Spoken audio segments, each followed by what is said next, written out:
Welcome to my channel, a list that brings your story about the love of a mafia boss. Now let's listen. The champagne flute trembled in my grip, tiny ripples distorting the golden bubbles as I stood frozen against the marble pillar. The ballroom of the Rothmore Hotel stretched before me like a gilded cage, crystal chandeliers dripping light onto silk gowns and tailored tuxedos, the murmur of wealth and power creating a soundtrack I'd never belonged to.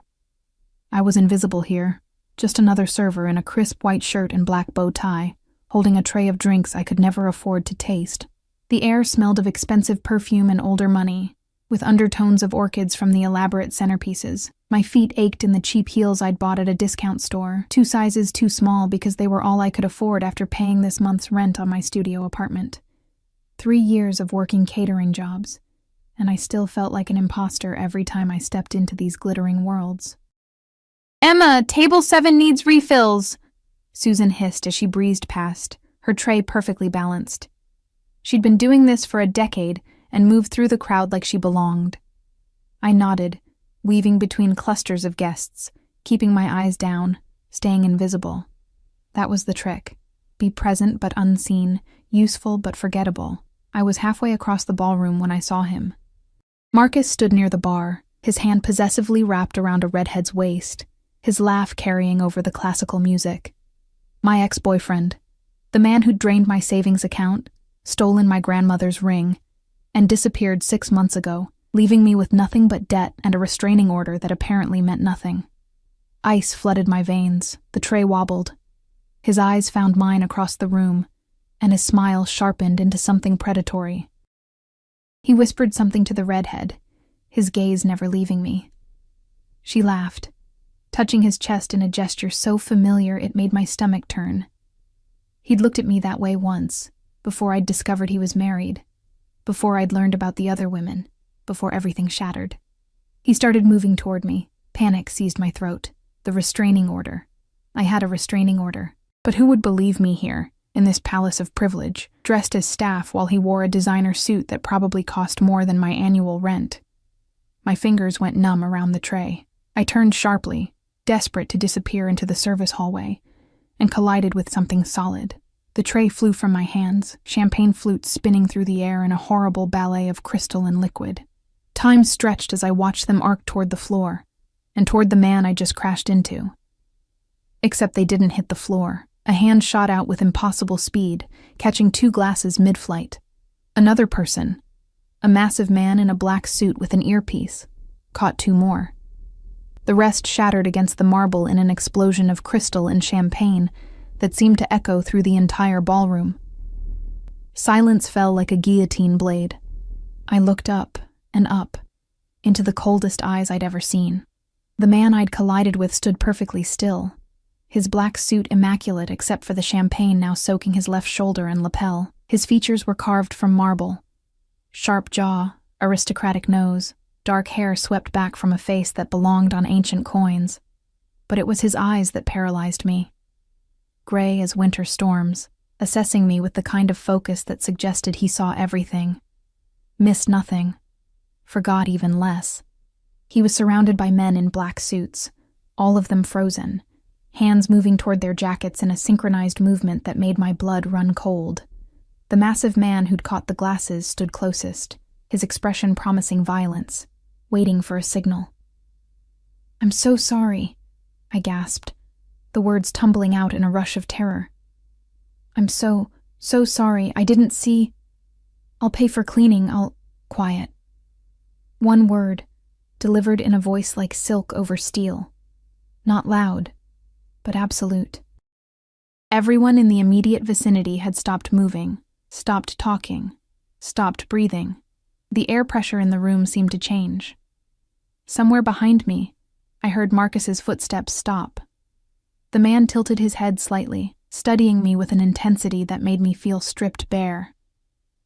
His suit was bespoke, I realized dimly, the kind of tailoring that cost more than a car. A platinum watch gleamed at his wrist, catching the chandelier light. He smelled of cedar and something darker, something that whispered of danger and expensive tastes. "What's your name?" he asked, his accent placing him from somewhere in the city's old money districts. educated in private schools I'd only seen in movies. Emma, I whispered. Emma Chen. I'm so sorry. You're frightened. It wasn't a question. His gaze flicked past me, landing on someone behind me, and his expression shifted into something that made the temperature drop. Of him?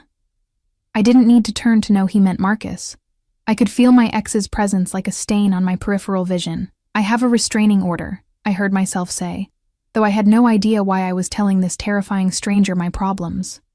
Maybe because his stillness felt like the eye of a hurricane, a moment of safety before everything tore apart. But he's here, and I'm just staff, and no one will— The man raised one hand in a gesture so slight it barely qualified as movement. Instantly, two of the suited men melted away into the crowd, moving toward Marcus with purposeful strides. I saw Marcus's confident expression falter, watched him take a step back, then another, before the men escorted him firmly toward the exit. The restraining order, the man said, his attention returning to me with that unnerving focus. Is it current? I nodded, mute with shock. His full name. Marcus Reed. The words came out automatically, conditioned by months of police reports and court appearances. The man who still held the champagne glasses, impossibly they hadn't spilled, handed them to another suited figure who appeared at his elbow. He reached into his jacket and I tensed, but he only extracted a phone, sleek and black. He typed something with his thumb, one-handed, never looking away from me. It's handled, he said, slipping the phone away. He won't bother you again. I don't understand. You don't need to. His hand moved then, long fingers catching my chin, tilting my face up to the light. The touch was gentle but absolutely firm, allowing no resistance. He examined me like I was a painting he was considering purchasing, noting the shadows under my eyes, the cheap makeup, the way my uniform hung slightly loose because I'd lost weight I couldn't afford to lose. You're exhausted. It wasn't a question, but I answered anyway. 2 jobs. Rent went up. Something flickered in those storm-gray eyes. Not quite sympathy, but something else. Recognition, maybe, or calculation. Mr. Valentino, sir. Susan appeared at his elbow, her face pale with horror as she took in the champagne-soaked suit. The shattered crystal being swept up by hotel staff who'd materialized from nowhere. I'm so terribly sorry. We'll terminate her employment immediately. No, again. That one word, absolute as a judge's gavel. His fingers released my chin, but his gaze pinned me in place just as effectively. She stays. Send her to table 1. Susan's mouth opened and closed like a fish. Sir, that's your private— I'm aware. He turned slightly, addressing the massive man who'd caught the glasses. James, ensure Ms. Chen is reassigned, and handle the Reed situation permanently. Yes, sir. James's voice rumbled like distant thunder, and the promise in it made my knees weak. Mr. Valentino looked at me one last time, and I saw it then. The danger Susan had recognized immediately. This wasn't just wealth, this was power so absolute it didn't need to announce itself. Men like this didn't ask, they commanded. They didn't threaten, they simply acted, and the world rearranged itself around their will. Table 1, Emma Chen, he repeated, and it sounded almost like a threat or a promise. Don't keep me waiting. Then he turned and walked away, his entourage flowing around him like water, leaving me standing in a puddle of champagne and shattered crystal, my heart hammering so hard I thought I might faint. What the hell did you just do? Susan grabbed my arm, her nails biting through the fabric of my shirt. Do you have any idea who that is? I shook my head, mute. Dante Valentino, she whispered, and the name fell like a death sentence. He owns half the city. The other half is too afraid to admit he owns them too. Her grip tightened. And you just dumped champagne on him and somehow got assigned to his private table instead of fired. Or worse. The room spun slightly. I knew that name. Everyone in the city knew that name, though it was usually whispered, never spoken aloud. The Valentino family had run the city's underworld for 3 generations. Their empire built on fear and blood and money so old it had forgotten its sins. Table 1. Susan shook me slightly. Now. And Emma? Her expression softened with something like pity. Whatever he wants, give it to him. Men like Dante Valentino don't make requests. They make offers you can't refuse. She pushed me toward the roped-off corner of the ballroom where a single table sat elevated on a dais, separated from the crowd by velvet ropes and the implicit understanding that some spaces were not for ordinary people. My legs moved mechanically, my mind still trying to process what had just happened. Marcus was gone. Dante Valentino had made him disappear with a gesture, and now he'd summoned me to his table. I climbed the 3 steps to the dais, my cheap heels clicking against marble, and approached the table where Dante sat with 3 other men, all of them radiating the same dangerous authority. Up close, I could see the champagne darkening his shoulder, the way his jaw tightened slightly, the only indication he was displeased. "Mr. Valentino," I began, my voice barely steady. "I'm truly sorry about—" "Sit." I blinked. "I'm working. I can't—" His hand moved to the chair beside him, pulling it out in an invitation that felt more like a command. The other men at the table watched me with varying expressions of interest and calculation, like predators deciding if I was prey or something else entirely. This isn't appropriate." My protests died as his gaze lifted to mine, and I saw something in those gray depths that made my breath catch. Not anger. Something far more dangerous. Interest. "Sit down, Emma Chen," Dante Valentino said softly, and every instinct I possessed screamed that this moment was a crossroads. That whatever choice I made next would determine everything that came after. "We need to discuss your ex-boyfriend, your restraining order, and exactly how you're going to repay me for this suit." His smile was slight, dark, and promised absolutely nothing good, but Marcus was gone, and I was so tired of being afraid. I sat.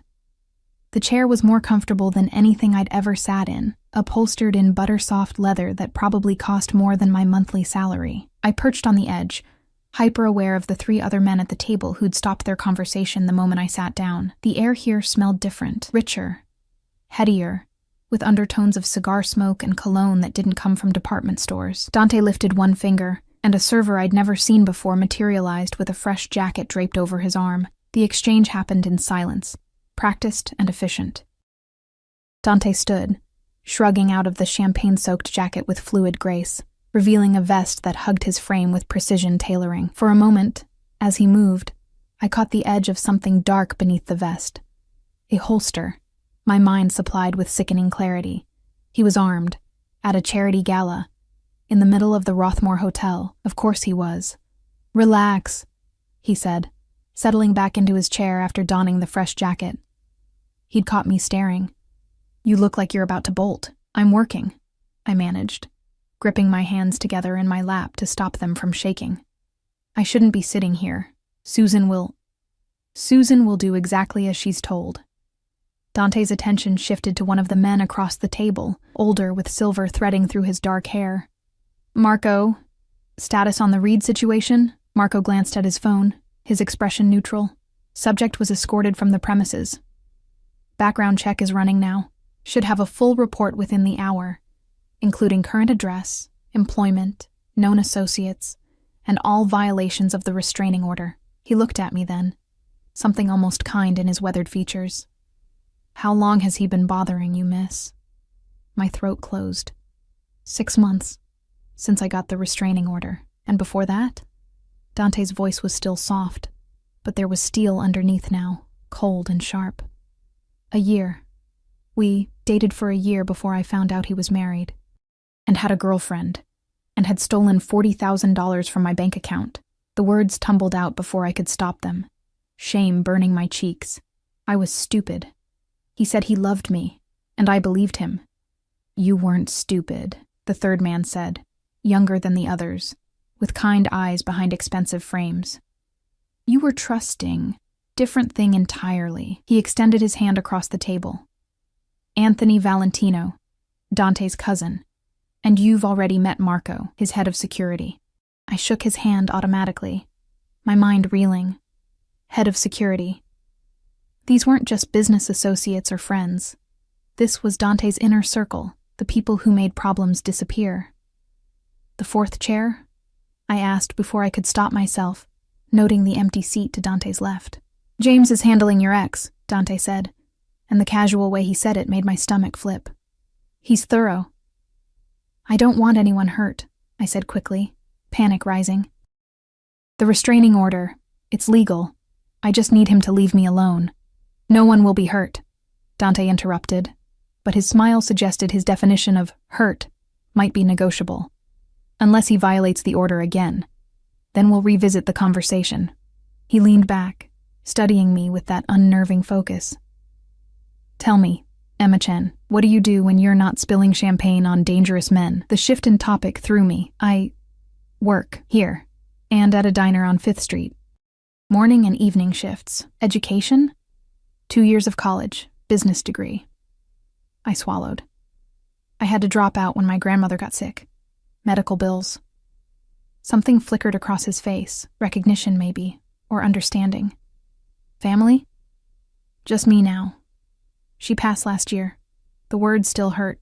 A knife that never quite dulled. Marcus took her ring, the only thing I had left of her, pawned it for drug money, I found out later. The temperature at the table dropped. Anthony's expression hardened. Marco's jaw tightened. And Dante. Dante went very, very still in a way that reminded me of predators before they struck. Describe the ring, he said quietly. Rose gold, Victorian era, floral engraving, small diamond in the center. My voice cracked. It was appraised at $8,000, but the pawnshop gave him $300. By the time I found out, someone had already bought it. Dante pulled out his phone again, typed something with swift efficiency. We'll find it. You can't. It's been 6 months. I can and I will. He slipped the phone away, his gaze returning to me. Consider it part of your repayment for the suit. I stared at him. Your suit can't cost $8,000. His smile was dark, amused. Try 12. But I'm willing to negotiate terms. He gestured to a server, who immediately appeared with a crystal glass of what looked like whiskey. Dante took a sip, never breaking eye contact. You interest me, Emma-chan. Warning bells clanged in my head. I should get back to work. You're working now. His hand moved, casual but deliberate, to rest on the table between us, not touching me, but close enough that I could feel the heat of him. I have a proposition for you. I stumbled over the words, heat flooding my face. Not that kind of proposition. His amusement deepened, though I appreciate the blush. No, I'm talking about employment. I need someone I can trust in my household. Someone with no connections to my world, no loyalties to anyone but themselves, someone invisible. I'm a server, I said weakly. I don't know anything about. You're quick on your feet, observant, and you've survived a year with a manipulative con artist without completely falling apart. Those are valuable skills. He leaned forward slightly, and the scent of him, cedar and danger, wrapped around me. I'm offering you a position as my personal assistant. Salary of $150,000 a year, housing included, full benefits, and complete protection from anyone who might wish you harm. The number hit me like a physical blow. $150,000. That was more than I'd make in 5 years at both my current jobs combined. Why? I whispered. You don't know me. I know enough. His gaze held mine, intense and unwavering. You're alone, vulnerable and desperate. That makes you honest in a way most people in my world aren't. You won't spy for my enemies because you don't have any connections to them. You won't steal because you've been stolen from and know how it feels. And you're terrified of me, which means you'll be careful. I should be terrified of you, I said, surprising myself with my boldness. Everyone else is. Smart girl. His approval felt dangerous, like praise from a teacher who might also be planning your execution. So, what's your answer? I looked around the ballroom, at the servers weaving through the crowd with practiced invisibility, at the guests dripping in wealth they'd been born into, at Susan watching me from across the room with an expression of horror and envy mixed together. I thought about my studio apartment with its broken heater, the collection notices piling up on my counter, the way I'd been rationing food to make rent. I thought about Marcus's smile as he'd moved toward me, the promise of more harassment, more fear, more of this grinding poverty that made me invisible to everyone who mattered. and I thought about the way Dante had made Marcus disappear with a gesture. "I need to give notice at my jobs," I heard myself say. "Already handled. You're done as of tonight." At my expression, he added, "I texted your managers while you were talking. Gave them very generous severance payments for the inconvenience." Of course he had. Men like Dante Valentino didn't wait for permission. "When do I start?" The words felt like jumping off a cliff. But what was the alternative? Falling had always been inevitable. At least this way, someone might catch me. "Tonight."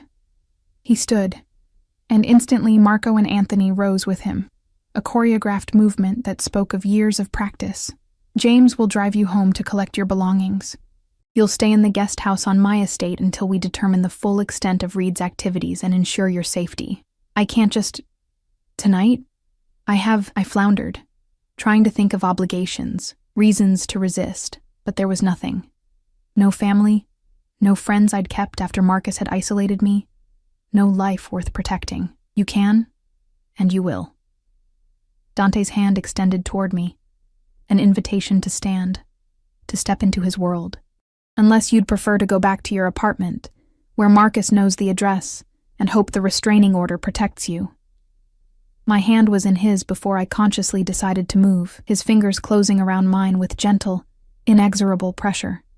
He pulled me to my feet, and suddenly we were close enough that I had to tilt my head back to meet his eyes. "You're making a deal with the devil," I whispered. His smile was sharp as a blade. "I know, but at least this devil keeps his promises." He released my hand, but the warmth of his touch lingered like a brand. "James will take care of you. Do exactly as he says, and you'll be perfectly safe. And if I don't, then you'll learn very quickly why everyone in this city is afraid of me." He said it pleasantly, like discussing the weather, and somehow that made it more terrifying. "But you're a smart girl, Emma. You'll learn fast." He turned to leave, Marco and Anthony falling into formation around him, and I stood frozen on the dais, watching my life pivot on an axis I hadn't known existed until an hour ago. "Ms. Chen?" A rumbling voice made me turn. James stood at the bottom of the steps, massive and intimidating, but his expression was almost gentle. "We should go. The boss doesn't like to be kept waiting, and we need to get you somewhere secure before Reed realizes what's happened." "What did happen?" I descended the steps on shaking legs. "What did you do to Marcus?" "Had a conversation. Made our position clear." James's smile was terrifying. "He's been encouraged to leave the city, permanently. If he's smart, he'll take the encouragement. And if he's not smart, then I'll have another conversation with him. Won't be as pleasant." He gestured toward a side exit, his hand hovering near my elbow without touching, protective but not controlling. "This way." The car's waiting. I followed him through the service corridors, past shocked staff members who stared at me like I'd grown a second head, out into the cool night air of the loading dock. A black SUV waited, windows tinted so dark they looked like holes in reality. Another man in a suit opened the rear door, and I glimpsed leather interior, soft lighting, luxury that belonged in a different world. "I don't understand," I said, pausing at the door. "Why is he doing this? Really?" James studied me for a long moment, his expression thoughtful. "The boss lost his sister 2 years ago. Domestic situation that went bad. Her husband was abusive, controlling. By the time we found out, it was too late." His jaw tightened. "He doesn't like seeing women in danger. Brings out his protective instincts, sometimes too protective, if you know what I mean. Understanding crashed over me like cold water. He sees her when he looks at me, maybe. Or maybe he just sees someone who needs help and has the power to give it." James gestured to the SUV.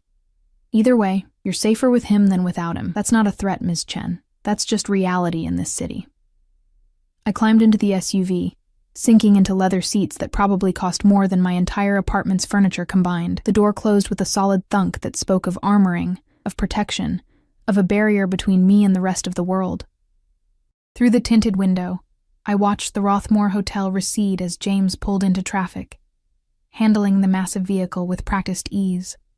Somewhere in that building, Dante Valentino was continuing his evening, making deals and issuing orders, reshaping reality with quiet words and subtle gestures. and I was in his orbit now, caught in his gravity, falling toward something I couldn't name. My phone buzzed in my pocket, a text from an unknown number. "Your ring has been located. I'll have it for you by morning. Sleep well, Emma. D." I stared at the message, my heart hammering. He'd found it.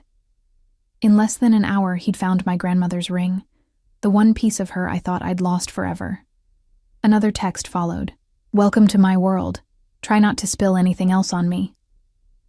Despite everything, the fear, the uncertainty, the knowledge that I'd just bound myself to one of the most dangerous men in the city, I found myself smiling. Then the smile faded as reality set in. I'd just agreed to work for a mafia boss, and something told me that champagne-soaked suit was going to be the least expensive thing I'd ever owe him. The guest house was larger than my entire apartment building. I stood in the marble foyer, my threadbare duffel bag looking obscene against the cream-colored floors that gleamed like still water. Crystal sconces cast warm light across walls decorated with art that probably belonged in museums. Through an archway, I could see a living room with furniture so pristine I was afraid to breathe near it. "Your quarters, Ms. Chen," James said, setting down the 2 other bags he'd helped me pack. Everything I owned in the world fit into 3 bags, a fact that suddenly felt humiliating in this palace of excess. "Master bedroom is upstairs, fully stocked kitchen through there. Bathroom has a soaking tub and separate shower. Security system is already programmed with your fingerprints. The boss had that handled while we drove." Of course he did. Dante Valentino operated at a speed that left normal people dizzy. "I can't. This is too much," I started. "You can, and it isn't." James's expression softened slightly. "The boss wants you comfortable and safe. This is how he ensures both. There's a panic button in every room. Red button. Can't miss it. You press it. I'm here in under 2 minutes with backup. Understood?" I nodded mutely. "Good. I'll be in the main house if you need anything. It's just across the garden. You can see it through those windows." He pointed to French doors that opened onto what looked like a landscaped paradise, all shadow and moonlight now. Beyond it, I could make out the shape of a mansion that made this guest house look like a shed. "Breakfast is at 7. The boss will want to go over your duties and expectations." After James left, I stood in the silence, my heart pounding. The guest house smelled of lemon polish and fresh flowers. A massive arrangement of white roses sat on the entry table, their perfume almost overwhelming. No card, but I knew who'd sent them. I climbed the stairs on shaking legs, found the bedroom, and nearly wept at the sight of the bed. King-sized, with linens that looked like clouds, more pillows than any one person could use. The bathroom was bigger than my old apartment's main room, all marble and gold fixtures and towels so thick and soft I wanted to live in them. A garment bag hung on the closet door. Inside, I found clothes, designer labels, my exact size, ranging from casual wear to business attire. A note card in elegant handwriting. "For tomorrow. Wear the blue dress. D." My hands shook as I touched the fabric. Silk, real silk, the kind that whispered against skin. How did he know my size? How had he arranged all this in the hour it took James to drive me home and back? Money, I realized, money and power could accomplish anything. I showered in water pressure that felt like heaven, dried off with towels that probably cost more than my weekly grocery budget, and climbed into the bed wearing one of the silk pajama sets I'd found in a drawer, also my size, also perfectly chosen. The sheets smelled of lavender and felt like sleeping on air. I should have been terrified. I should have been planning my escape. Instead, I slept better than I had in years. Morning came with soft light filtering through curtains I didn't remember closing. A knock at the door revealed a woman in her 50s, professionally dressed, carrying a tray with breakfast. "Ms. Chen, I'm Maria, the head housekeeper." Her accent was Italian, warm and maternal. "Mr. Valentino thought you might like breakfast before your meeting. He's a thoughtful man, no matter what people say." The tray held fresh fruit, pastries that smelled like Paris, and coffee that tasted like liquid gold. I ate at the small table by the window, watching gardeners work in the early light, shaping hedges into geometric perfection. The blue dress fit like it was made for me. Probably was, knowing Dante. It hugged my curves without being inappropriate, fell to just above my knees. and made me look like someone who belonged in this world. The shoes were comfortable despite their height, and somehow there was even jewelry, simple but elegant, a gold necklace and matching earrings. I barely recognized myself in the mirror. At precisely 7, James appeared to escort me to the main house. We crossed the garden on a stone path lined with roses, and I tried not to gawk at the mansion as it grew larger. It was the kind of house that had a name, that got featured in architectural magazines, that whispered old money and older power. Inside was even more impressive. The foyer could fit my old apartment 3 times over, with a double staircase sweeping up to a second floor. More art, more marble, more evidence of wealth so vast it became abstract. James led me through hallways that seemed to stretch forever, past rooms I barely glimpsed, a library, a formal dining room, what looked like a home theater. Finally, we reached a set of double doors made of dark wood, carved with intricate patterns. "The boss's office," James said. "He's expecting you. Just knock and enter." My hand trembled as I raised it to knock. This was it. The moment where I found out what Dante Valentino really wanted from me, what price I'd really agreed to pay. "Come in, Emma."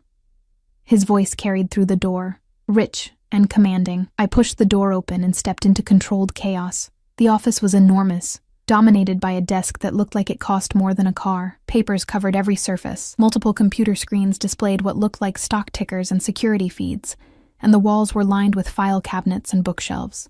Dante sat behind the desk, jacket discarded, sleeves rolled up to reveal forearms that spoke of regular workouts.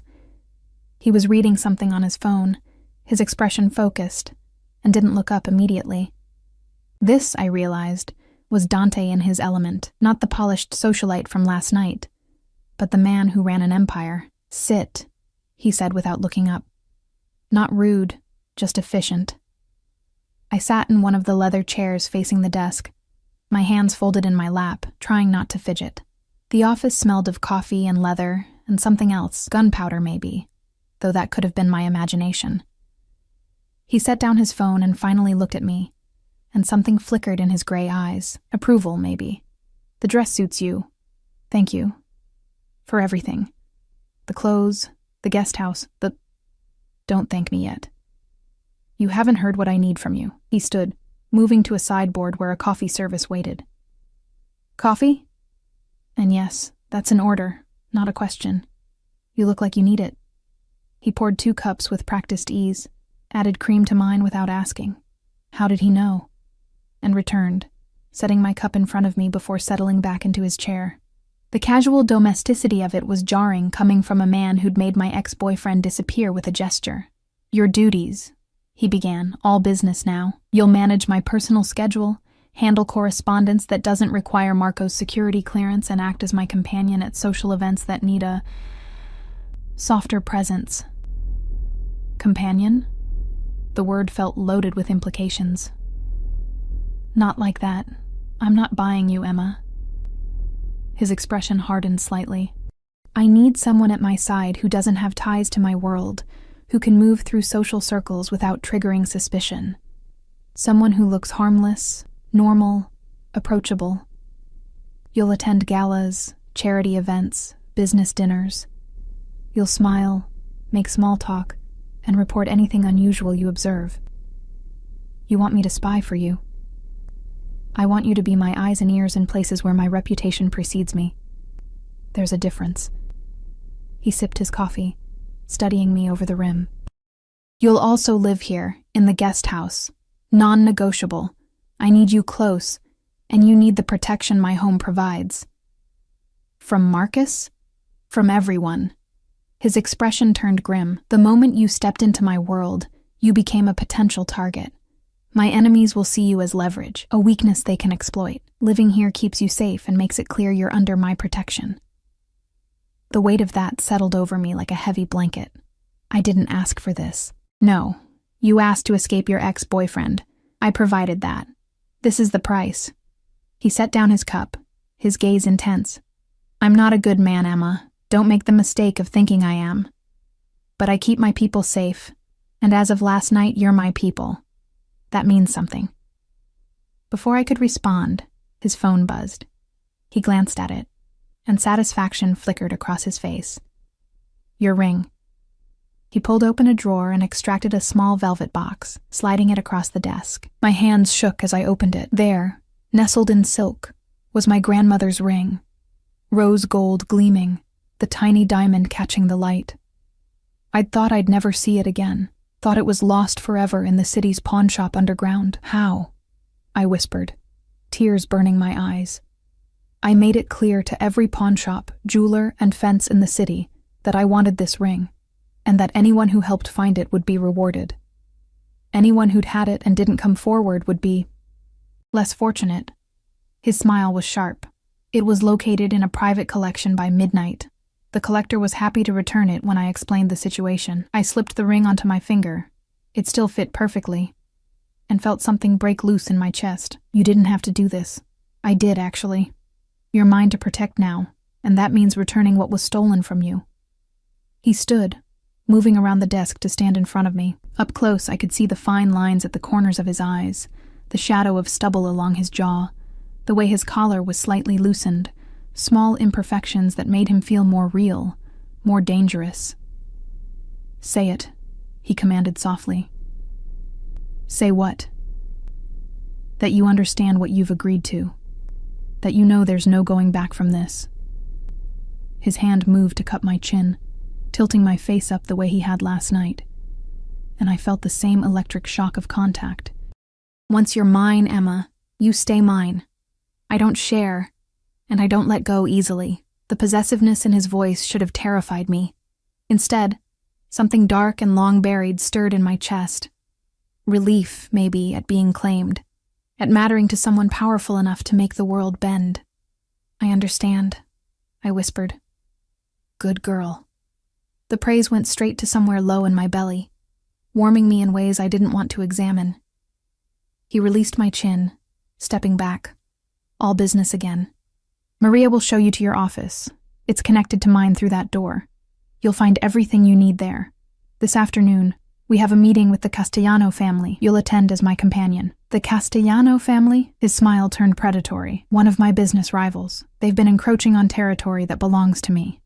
This meeting will make our respective positions clear." He moved back to his desk, already shifting focus to whatever came next. "Wear the black dress. And Emma?"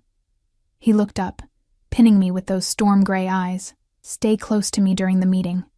Don't speak unless I tell you to, and don't react to anything you hear, no matter how shocking. Can you do that?" I nodded, my mouth dry. "We'll see." His attention returned to his papers, a dismissal. "Maria's waiting in the hall. And Emma, welcome to the family business." I left his office on shaking legs, my grandmother's ring heavy on my finger, the weight of his words even heavier on my soul. Maria appeared instantly, warm and grandmotherly, chattering about schedules and meal preferences as she led me to my new office. It was beautiful, a smaller version of Dante's, with a view of the gardens and all the technology I could need. But all I could think about was the way he'd said mine, the possessive promise in it, the dark heat in his eyes. I'd escaped one controlling man and walked straight into the arms of another. Except Marcus had wanted to own me out of weakness, to feel powerful by diminishing me. Dante's possession felt different, fierce and protective, like a dragon guarding treasure. I just hoped I didn't get burned. The Castellano meeting took place in a private room at an Italian restaurant that looked innocuous from the outside, but radiated danger once you stepped inside. Men in expensive suits lingered near the exits, their jackets cut to hide weapons. The air was thick with tension, and the smell of garlic and wine. I wore the black dress as instructed, more formal than the morning's blue, with a neckline that was elegant without being revealing. Dante had appeared at my office door at precisely 2:00, looking devastating in a charcoal suit, and examined me with the same thorough attention he gave everything. "Perfect," he'd said, and offered his arm. "Remember, stay close, stay quiet, observe everything." Now I sat at a large round table, Dante on one side of me, Marco on the other, with 4 Castellano men across from us. The head of their family, Leonardo Castellano, was older than Dante, with silver hair and eyes like chips of ice. He'd looked at me when we arrived, a calculating assessment that made my skin crawl. Valentino, Leonardo said, swirling wine in a crystal glass. You bring a date to a business meeting. How American of you. I bring what I choose to bring, Leonardo. Dante's voice was mild, but his hand found my knee under the table, a possessive weight that felt like a brand. Shall we discuss why we're here? The meeting devolved into careful verbal warfare, discussions of territory and percentages, veiled threats wrapped in polite language. I did as Dante instructed, stayed silent, observed everything. Watched the way Leonardo's second-in-command kept checking his phone, how the youngest Castellano couldn't meet Dante's eyes, the way their body language spoke of fear poorly hidden. Dante was winning, though to an outsider it might not look like it. He barely raised his voice, never threatened openly. But somehow Leonardo kept giving ground, agreeing to terms that clearly favored the Valentino family. It was masterful, terrifying, and oddly beautiful, watching power in action, seeing how Dante commanded a room without ever losing his calm. Then Leonardo's gaze fell on me again, and his smile turned cruel. Where did you find this one, Valentino? She looks like she came from a soup kitchen. Dante's hand tightened on my knee, his grip just shy of painful. Watch your mouth, Leonardo. I'm just curious. Usually your women have more polish. Leonardo leaned forward, his eyes stripping me bare. What's your name, girl? Before I could answer, Dante moved. Not fast, not violent, just a shift of his body that somehow filled the space with menace. She doesn't speak to you. She doesn't exist for you. And if you look at her like that again, I'll take it as a declaration of war. The room went silent. Even the guards stopped moving. Leonardo's smile vanished. For a whore? For what's mine? Dante's voice was soft, deadly. Test me, Leonardo. See what happens. My heart hammered so hard I thought it might burst. Under the table, Dante's hand moved from my knee to lace with my fingers, holding tight, grounding me. Leonardo studied us for a long moment, then laughed, forced, nervous. My apologies. I didn't realize she was significant. Now you do. Dante released my hand, standing, pulling me up with him. The meeting was over, though half the items on the agenda hadn't been discussed. We're done here. You'll have my terms in writing by tomorrow. Accept them, or face the consequences. He guided me out with a hand at the small of my back, Marco and James falling in around us like a protective wall. We didn't speak until we were in the SUV, pulling away from the restaurant. I'm sorry, Dante said finally, his jaw tight with barely controlled rage. Leonardo is an old-school pig who thinks women are property. I should have known he'd try something. It's fine, I said, though my hands were still shaking. I've dealt with worse. That's not the point. He turned to face me, his gray eyes blazing. You're under my protection now. That means no one disrespects you. No one threatens you. No one even looks at you wrong without answering to me. His hand cupped my face, gentle despite the fury in his expression. Do you understand, Emma? You're not invisible anymore. You're mine. And that makes you untouchable. The intensity of his gaze, the possessive promise in his words. It should have frightened me. Instead, for the first time in longer than I could remember, I felt safe. I understand, I whispered. His thumb brushed across my cheekbone, a gesture so tender it stole my breath. Then he pulled away, composing himself, becoming the controlled businessman again. But I'd seen beneath the mask now. Seen the fire, the possessiveness, the fierce protectiveness that bordered on obsession. And God help me, I wanted to see more. 3 weeks passed in a blur of luxury and lessons in survival. I learned that Dante rose at 5 every morning, already on his phone before the sun crested the horizon. I learned that he took his coffee black, hated inefficiency, and could silence a room with a single look.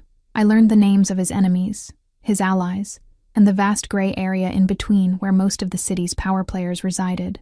I learned that Marco had a daughter in college studying art history, that James coached Little League on weekends, that Anthony was engaged to a kindergarten teacher who had no idea what the Valentino family really did. I learned that monsters could be human, that dangerous men could be kind, and that the world was far more complicated than I'd ever imagined. And I learned that Dante Valentino was as obsessed with control as he was with protecting what he considered his. "You're not eating enough," he said one morning, appearing in the guest house kitchen where I was forcing down toast before our scheduled meeting with city officials. He'd started doing this, showing up unannounced, checking on me, invading my space with casual authority. "Maria says you barely touched dinner last night." I wasn't hungry. I set down the toast, uncomfortable with his scrutiny. "And doesn't Maria have better things to do than report on my eating habits?" "She worries. So do I." He moved closer, backing me against the counter with the same predatory grace he brought to business meetings. This close, I could see the gold flecks in his gray eyes, smell the cedar and danger that clung to him. "You've lost weight since you came here. That stops now. You can't order me to eat, can't I?" His hand came up to cup my face, thumb tracing my cheekbone with devastating gentleness. "You're too thin, Emma. It makes you look fragile, and I don't like fragile things in my world. They break too easily. Maybe I am fragile." The words came out sharper than intended. "Maybe that's why I'm here, because I needed someone stronger to save me." Something dark flickered in his expression. "Is that what you think? That you're weak?" "Aren't I?" I met his gaze, refusing to look away even though his intensity made me want to. I let Marcus manipulate me for a year. I let him steal from me, control me, isolate me from everyone I cared about. I was too stupid to see what he was until it was too late. You survived. His other hand came up, framing my face between his palms, holding me captive. You escaped, got a restraining order, rebuilt your life from nothing. You didn't break, Emma. You bent, and then you came back stronger. That's not weakness. That's steel wrapped in silk. The praise shouldn't have affected me so deeply, but it did. Something in my chest loosened, warmth spreading through places that had been cold for so long. "Dante," I started, but the words died as his phone rang. He pulled away with a curse, answering with a curt "what?" His expression darkened as he listened. "When? How many? No, don't move until I get there. 20 minutes. He ended the call, his mask of control cracking to reveal fury underneath. "I have to go. Emergency at the docks. Is everything fine? It will be fine." But his jaw was tight, his movements sharp as he headed for the door. He paused at the threshold, looking back. "Stay here. James is outside. Don't leave the property without him, understood?" "Dante, what's wrong?" "Just stay here, Emma, please." The please caught me off guard. He so rarely asked instead of commanded, "Promise me." "I promise." He nodded once and disappeared, leaving me alone with half-eaten toast and the lingering warmth of his touch on my face. The afternoon stretched endlessly. I tried to work, reviewing correspondence and managing his calendar, but my mind kept drifting to his expression. The barely controlled rage that suggested something serious had happened. James stood guard outside, silent and immovable as a mountain, refusing to answer my questions about what was happening at the docks. Around 4, my phone buzzed. Unknown number, but the message made my blood freeze. "Miss me, Emma? We need to talk. Meet me at Roselli's Cafe on 5th in 1 hour. Come alone, or I'll make things difficult for your new boyfriend. M. Marcus." My hands shook as I read the message again. He wasn't supposed to be in the city. James had said he'd been encouraged to leave. But here he was, threatening me, threatening Dante. I should tell James, should show him the message, let Dante's people handle it, but the message said to come alone. And something in me, the part that had survived Marcus's manipulation, that had rebuilt from nothing, wanted to face him myself, wanted to prove I wasn't the frightened girl he'd controlled anymore. Stupid. It was monumentally stupid. I went anyway. I told James I needed air, wanted to walk in the gardens. He hesitated but agreed when I stayed within sight of the guest house. Then I slipped out through the service gate I'd discovered during my exploration of the property, barely more than a gap in the hedge, probably used by gardeners. The walk to 5th Street took 20 minutes. Every step felt like betrayal. Of Dante's trust, of the protection he'd offered, of the promise I'd made. But Marcus's threat echoed in my mind. "Make things difficult for your new boyfriend." What did that mean? What could Marcus possibly do to hurt someone like Dante?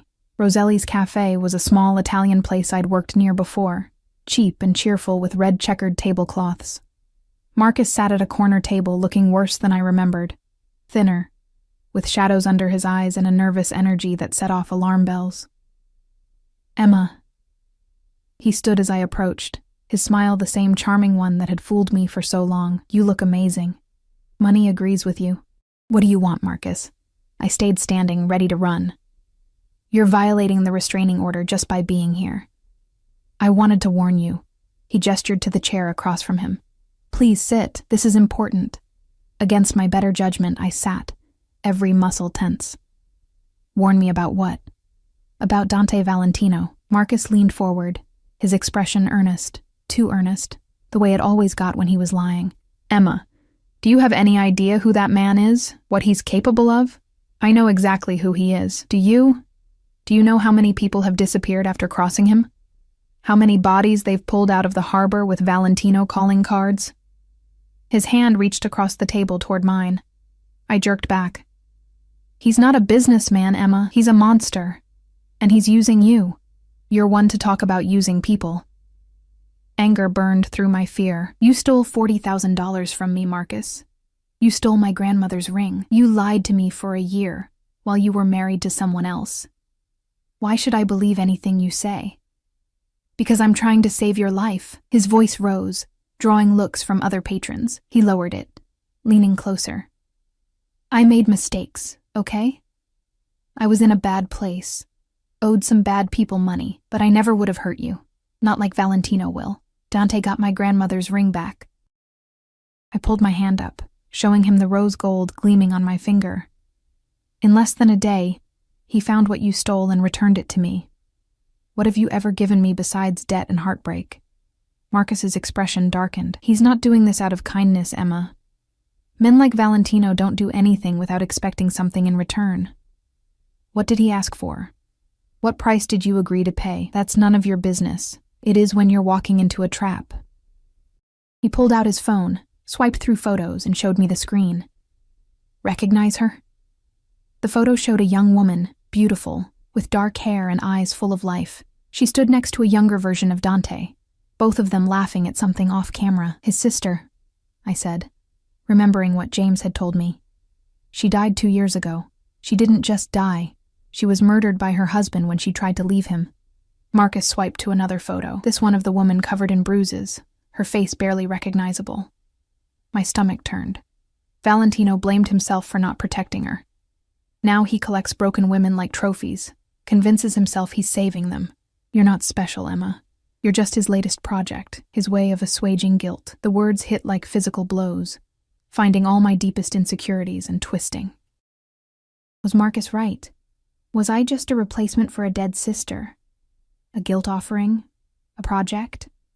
Look at you, Marcus continued, his voice softening into the manipulation I knew so well.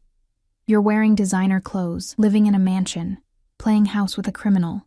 This isn't you, Emma. Come back with me. We can leave the city together, start over somewhere Valentino can't reach us. You're insane. I stood, chair scraping loudly. You think I'd go anywhere with you after everything you did? I think you're scared and confused, and you're making decisions that will get you killed. He stood too, grabbing my wrist. His grip was tight, painful, exactly like it used to be. I'm offering you a way out. Last chance, Emma. Let go of me. Not until you listen, the lady said. Let go. The voice came from behind me, cold and deadly familiar. I turned to find Dante standing 3 feet away, flanked by Marco and James. His expression was blank, empty in a way that was infinitely more terrifying than rage. Behind them, I could see 2 more men in suits, blocking the cafe exits. Marcus's hand dropped from my wrist like I'd burned him. Valentino. Mr. Reed. Dante's voice was pleasant, conversational, completely at odds with the murder in his eyes. I believe you were encouraged to leave the city, yet here you are, violating a restraining order, harassing what's mine. He looked at me then, and I saw the betrayal beneath his control. Emma, come here. It wasn't a request. I moved to his side on trembling legs. His arm wrapped around my waist, pulling me close, possessive and protective and furious all at once. I was just talking to her, Marcus said, backing away. No harm done. No harm? Dante's smile was sharp as a blade. You touched her. You threatened her. You made her break a promise to me by coming here. His attention shifted to me briefly. We'll discuss that later. Then back to Marcus. You've made several critical errors in judgment, Mr. Reed. Would you like to know what they are? Marcus's face had gone pale. Look, I was just... First, you underestimated my reach. Did you really think I wouldn't have people watching you? That I didn't know the moment you entered the city? Dante's voice never rose, but somehow it filled the cafe, silencing every other conversation. Second, you underestimated what she means to me. She's not a project or a trophy or a guilt offering. She's mine. My employee, my responsibility, my... He paused, something flickering in his expression. Mine. And I protect what's mine with extreme prejudice. I didn't mean any disrespect. Third, and most critically, you touched her. Dante released me, stepping forward with predatory grace. Marco and James moved with him, a choreographed dance of menace. That wrist you grabbed? Those fingerprints you left? They're going to cost you, Mr. Reed. Wait, Marcus stumbled back, knocking into his chair. I'm sorry, okay? I'll leave. I'll disappear. You'll never see me again. You're right about that. Dante nodded to James. Take him. Make it educational. No. I grabbed Dante's arm without thinking. Please don't hurt him. He's not worth it. Dante looked down at where my hand clutched his sleeve, then at my face, his expression unreadable. He threatened you. He violated the restraining order. He put his hands on you. Each statement was delivered with careful precision. And you broke your promise to me, put yourself in danger, to meet with him. Why? He said he'd make things difficult for you if I didn't come alone. The words tumbled out. I didn't want him to hurt you. Dante's laugh was short, sharp, lacking any humor. Hurt me? Emma, he's a small-time con artist with delusions of relevance. He couldn't hurt me if I stood still and gave him a free shot. His hand came up to cut my face, the gesture gentle despite his anger. But he could hurt you, and you walked into his trap anyway, alone without protection, because you thought you could handle it yourself. I'm sorry. Not yet. You're not. He released me, turning to James. Take Reed to the warehouse.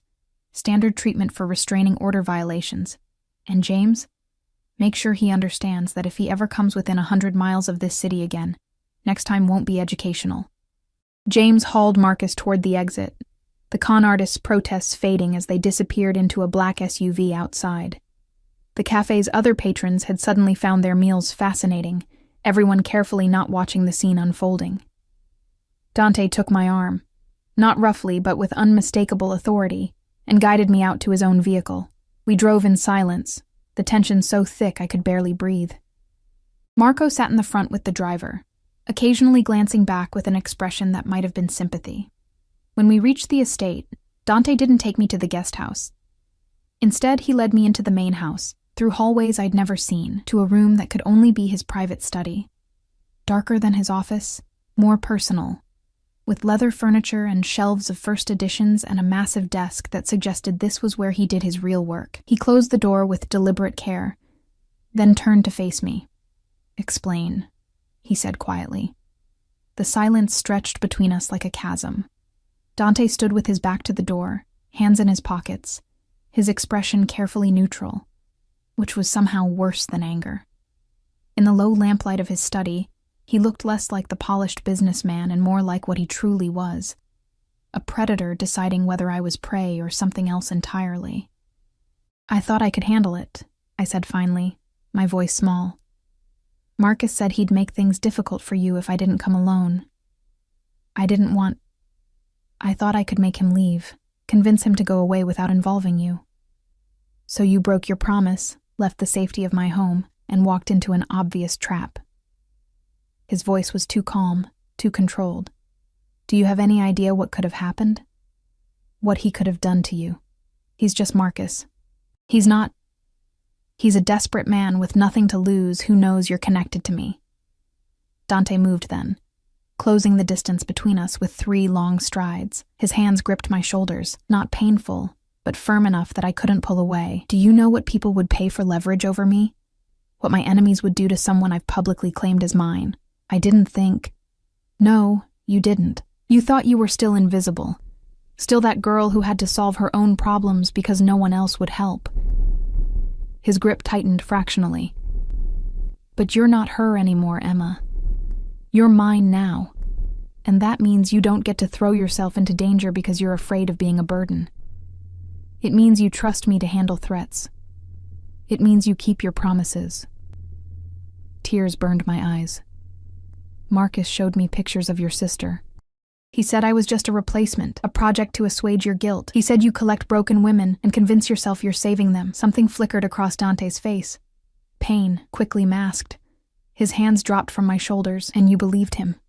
I don't know what to believe. The tears spilled over, hot and angry.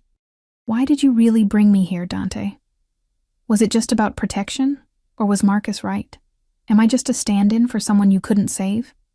He turned away, moving to the window that overlooked his estate. For a long moment he said nothing, his profile carved from shadow and lamplight. When he finally spoke, his voice was rough, stripped of its usual control. My sister, Isabella, was 19 when she married Carlo Russo. I warned her he was dangerous, that the Russo family couldn't be trusted. She thought I was being overprotective, controlling. We fought about it, said things we couldn't take back. He paused, his jaw working. She cut me out of her life for almost a year. By the time she reached out, by the time she admitted I'd been right, it was too late. Carlo had isolated her, broken her down piece by piece. When she tried to leave, he killed her rather than let her go. My hand went to my mouth, horror washing through me. I got there 10 minutes too late. His reflection in the window showed no emotion, but his hands were fisted at his sides. 10 minutes. If I'd driven faster, if I'd known sooner, if I'd been less proud and checked on her anyway. She died because I failed to protect her. Dante? So yes, he continued, cutting me off. When I saw you in that ballroom, terrified of a man who'd hurt you, who'd stolen from you, who wouldn't let you go, yes, I saw Isabella. I saw a chance to do what I couldn't do for her. He turned then, and the raw pain in his eyes stole my breath. But you're not a replacement, Emma. You're not a project or a trophy or a way to assuage guilt. He stopped, something shifting in his expression, and suddenly he was moving toward me again, closing the distance with purpose. His hands framed my face, tilting it up to meet his burning gaze. You're you, he said roughly. Stubborn and brave and too smart for your own good. You challenge me, question me, refuse to be cowed even when you should be terrified. You make me laugh at breakfast and drive me insane by lunch. You're not Isabella. You're Emma. And somewhere in the last 3 weeks, you stopped being my responsibility and became something else entirely. What? I whispered, afraid to breathe, afraid to break whatever spell this was. Mine, he said simply, like it explained everything. Not because you're broken and need saving, because you're strong enough to survive anything, and I want that strength, that fire, that steel wrapped in silk next to me. Because when Leonardo Castellano insulted you, I wanted to burn his world down. Because when I saw you with Marcus, touching him, letting him put his hands on you, his grip tightened. Not quite painful, but possessive beyond reason. I wanted to kill him, Dante continued, his voice dropping to something dark and dangerous. Not for violating the restraining order, not for threatening you, but for daring to touch what's mine. Do you understand what that means, Emma? How far past professional this has gone? My heart hammered against my ribs. You're my employer. It's not appropriate. Fuck, appropriate. The curse shocked me. I'd never heard him lose control like this. I'm not a good man, Emma. I've done things that would make you run screaming if you knew the full truth. But I've never lied to you, and I won't start now. I want you. Not as an employee, not as a project, as mine, in every way that matters. This is crazy, I breathed. We barely know each other. It's only been 3 weeks. I knew the moment you spilled champagne on me and looked at me like I might destroy you and chose to sit at my table anyway. His thumb brushed across my cheekbone, the gesture devastating in its tenderness. I knew when you asked me about protecting you instead of just running. I knew when you wore my grandmother's ring like armor and walked into that meeting with the Castellanos without flinching. And I definitely knew when you broke your promise and went to meet Marcus, not to save yourself, but to protect me. I'm not brave enough for this, I whispered. For you. For this world. You're brave enough to survive Marcus, to rebuild from nothing, to stand in front of me right now and tell me the truth instead of what I want to hear. His forehead touched mine, and I felt the tension vibrating through him, the barely leashed control. I'm asking you, Emma Chen. Not ordering, not demanding, asking, stay with me, not as my employee, as mine. Let me keep you safe, give you everything you've ever wanted, protect you from everyone who's ever hurt you. And what do I give you? My voice cracked. What could I possibly offer someone like you? You. His answer was immediate, absolute. Your strength, your honesty, your fire, the way you look at me like I'm both a monster and a man, and somehow accept both. His hand slid from my face to my waist, pulling me flush against him. I'm not promising easy, Emma. My life is dangerous, complicated, often brutal.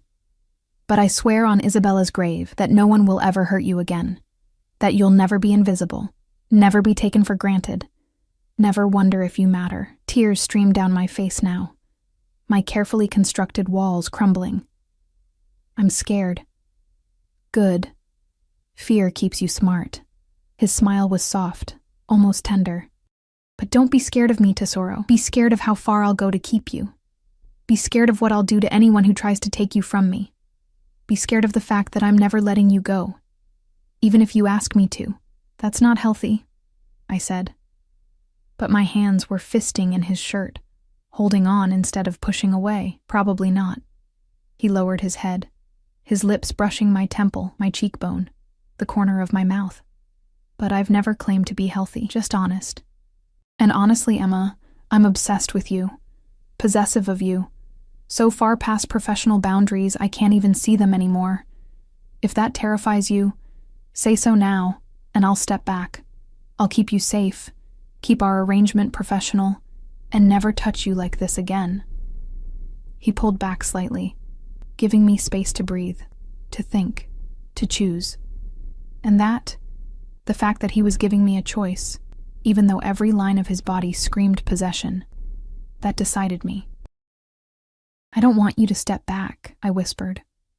The words were barely out before his mouth claimed mine. The kiss was nothing like I'd imagined. Not gentle or exploratory, but consuming, possessive, a brand as much as a caress. His hand slid into my hair, angling my head exactly where he wanted it, and I melted against him, all my careful control shattering. He tasted like whiskey and danger and dark promises, and I wanted more, wanted everything. When he finally pulled back, we were both breathing hard, my lipstick smudged across his mouth, his control visibly frayed. Say it, he commanded roughly. Say you're mine. I'm yours, I whispered, and felt the truth of it settle into my bones. His smile was fierce, triumphant. Good girl. He kissed me again, softer this time but no less possessive.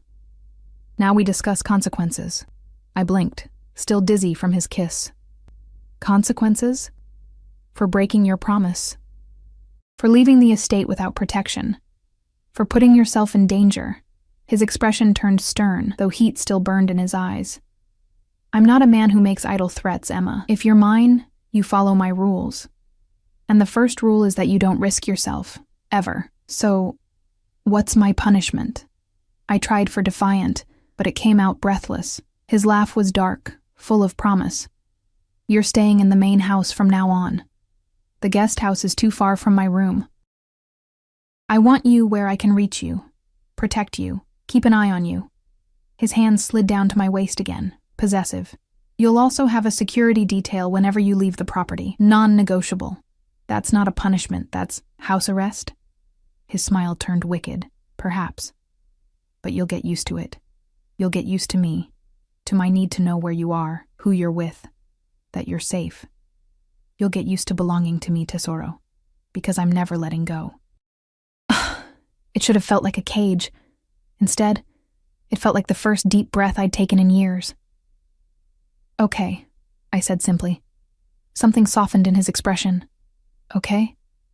Okay. I reached up, touching his face, feeling the stubble rough beneath my palm. I'm tired of being alone, Dante. Tired of being invisible. Tired of fighting for scraps of affection and safety. If you want me, if this is real, it's real. He caught my hand, pressing a kiss to my palm, then to the rose gold ring on my finger. More real than anything in my life has been in years. Then yes, I'm yours. I paused, needing him to understand. Don't make me regret it. Don't turn into Marcus. I'm nothing like him. Dante's voice turned to steel. Marcus wanted to own you because it made him feel powerful. I want you because you make me feel human. There's a difference, Emma, and I'll spend the rest of our lives proving it to you. The rest of our lives? I raised an eyebrow. That's a long time. Not long enough. He pulled me close again, holding me like I might disappear if he loosened his grip. You walked into my world 3 weeks ago covered in champagne and fear, and somehow you've become the center of it. I don't do anything by halves, Tesoro. When I claim something, it's forever. I buried my face in his chest, breathing in cedar and danger and the distinctive scent that was purely him. You're intense. You have no idea. His hand stroked through my hair, soothing now instead of possessive. But you'll learn. And Emma? Marcus won't bother you again, ever. I made sure of that. I pulled back to look at him. What did you do? Nothing he didn't deserve. Nothing that will keep him from living a long, healthy life far away from here. His smile was sharp. I can be merciful when properly motivated. And you, Emma Chen, are excellent motivation. 6 months later, the morning sun streamed through the windows of our bedroom. Our bedroom, because Dante had moved me into his suite the day after our first kiss and refused to let me leave. I woke to find him already awake, propped on one elbow, watching me with that intense focus that still made my heart race. Creepy, I murmured, but I was smiling. Beautiful, he corrected, leaning down to kiss me. And mine. Possessive, I teased, but my arms wound around his neck, holding him close. Always. He rolled, pulling me on top of him, his hands settling on my waist with familiar ownership. Good morning, Mrs. Valentino. The ring on my finger, not my grandmother's ring, which I wore on my right hand now, but a new one, a massive diamond that had been his grandmother's, caught the light. We'd married 3 months ago in a small ceremony on the estate, with only his inner circle present. Marco had walked me down the aisle. Maria had cried. And Dante had looked at me like I was the only thing in his world that mattered. Good morning, Mr. Valentino, I said, pretending the title didn't still send a thrill through me. Life wasn't perfect. Dante was controlling, possessive to the point of obsession. And sometimes his world brought danger close enough to terrify me. But he kept his promises. I was never invisible, never taken for granted, never had to wonder if I mattered. Marcus had disappeared to somewhere in South America, with enough money to start over, and enough fear to never return. The Castellano family had been absorbed into Valentino operations after Leonardo made the mistake of threatening me again, and I'd learned to navigate the complex world of the city's underworld with Dante as my guide and protector. What are you thinking about? Dante asked, reading my expression with the ease of someone who'd made studying me his life's work. That I spilled champagne on a mafia boss and somehow ended up married to him. I traced the line of his jaw, still amazed that I had the right to touch him like this. It's been quite a year. Best mistake you ever made, he said, pulling me down for a deeper kiss. Marrying you, or the champagne? Both. His smile was wicked, warm, completely unguarded in a way he only ever was with me. Though I prefer to think of it as fate. You were meant to walk into my life, Emma. To save me as much as I saved you. That's very romantic for a crime lord. I'm a complicated man. He rolled us again, pinning me beneath him, his expression turning serious, but I mean it, Tesoro. Before you, I was just going through motions, building an empire, honoring Isabella's memory, existing. You made me live again, made me remember what it feels like to care about something beyond business and revenge. I cupped his face. This dangerous, possessive, impossibly complex man who'd become my whole world. I love you. I know. His smile was smug. You tell me every day, usually when I'm being overprotective and irritating. You are overprotective and irritating. And you love me anyway. He kissed me again, soft and deep and full of promises. Just as I love you, my Emma, my wife, mine. The possessiveness still made me shiver, but now it was anticipation instead of fear, because I'd learned the difference between control that diminished and protection that empowered. Dante's obsession wasn't about making me small. It was about keeping me safe so I could be everything I was meant to be. Forever, I whispered against his lips. Forever, he agreed, and sealed the promise with a kiss that tasted like cedar and danger and home. I'd walked into his world afraid and alone, thinking I was escaping one trap only to fall into another. But sometimes the cage you choose, the one built of fierce protection and possessive devotion, isn't a cage at all. Sometimes it's exactly where you're meant to be. And as Dante's arms wrapped around me, as the morning light painted our bedroom in shades of gold, I knew with absolute certainty that I was exactly where I belonged. In the arms of a man who'd move heaven and earth to keep me safe, who'd burn the world down before he let me go, who'd taken my fear and transformed it into something precious, something worth fighting for, something that felt remarkably like freedom. I was Emma Valentino now, no longer invisible, no longer afraid, no longer alone. I was his,